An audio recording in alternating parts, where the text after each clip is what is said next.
Hello, this is Tony Heller from RealClimateScience.com, setting the record straight about desperate Democrats. Democrats and their cronies in the press are running a nearly brain-dead candidate and seem to be getting quite desperate with their attacks on President Trump. Their latest strategy is to try to blame President Trump for coronavirus and say that he should have listened to the scientists. This is the first of two videos I'm making on this topic. Brian Stelter from CNN tweeted this morning. This is President Trump on tape on February 7th saying that the coronavirus is more deadly than your strenuous flus, but he minimized the threat in public. On February 26th, he told the public, "I think that's a problem that's going to go away." The implication here is that President Trump went rogue and didn't listen to the scientists. Let's look now at what the scientists were saying during February. On February 17th, 2020, Dr. Fauci told USA Today the risk of coronavirus in USA was minuscule. Skip the mask and wash your hands. So Brian Stelter from CNN is attacking President Trump for listening to exactly what Dr. Fauci said. And on February 28th, Dr. Fauci wrote in the New England Journal of Medicine, the case fatality rate may be considerably less than 1%.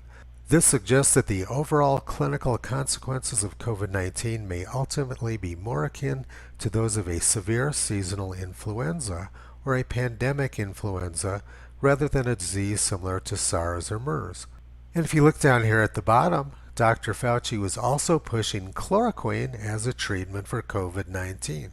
So when President Trump listens to the scientists, CNN blames him and says that he should have listened to the scientists. It's all lies and propaganda all the time from CNN and the rest of the press. Now let's look at what Democrats were saying about COVID-19 back during February and March. The risk to New Yorkers for coronavirus is low, and our city preparedness is high. This should not stop you from going about your life, should not stop you from going to Chinatown and going out to eat. I'm going to do that today myself. Come to Chinatown. Here we are.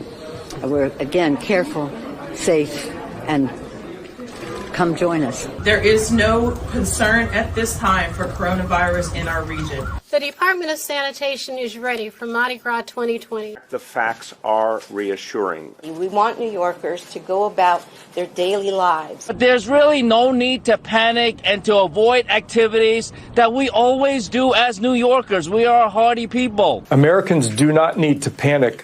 What I would suggest, however, is that Americans take this as a wake-up call for seasonal flu. There's very little threat here. This disease, even if you were to get it, basically acts like a common cold or flu. So we're telling New Yorkers, go about your lives, take the subway, go out, enjoy life. And certainly not to miss the parade next Sunday. I'm going to be there. If you had to, would you close down the borders? No.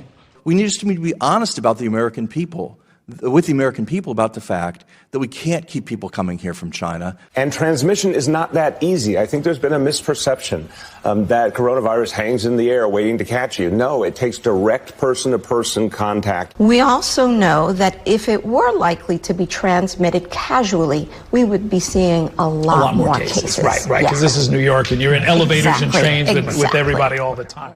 As is normally the case, Brian Stelter, Bob Woodward, and the rest of the press are telling a story which is the exact opposite of reality.